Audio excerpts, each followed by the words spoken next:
Are you wondering how to watch live football on YouTube TV using your LG Smart TV?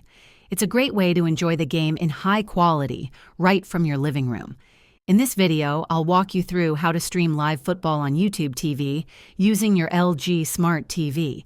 Let's get started. To watch live football on your LG Smart TV, start by ensuring your TV is connected to the internet.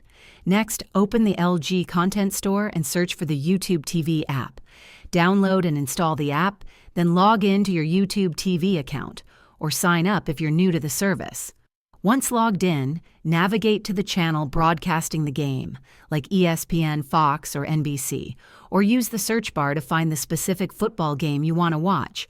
You can also set up DVR recordings for future games directly through the app.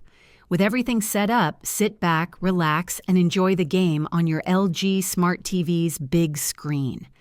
If this video helped you learn how to watch live football on YouTube TV using your LG Smart TV, don't forget to give it a thumbs up and subscribe to the channel for more helpful tips.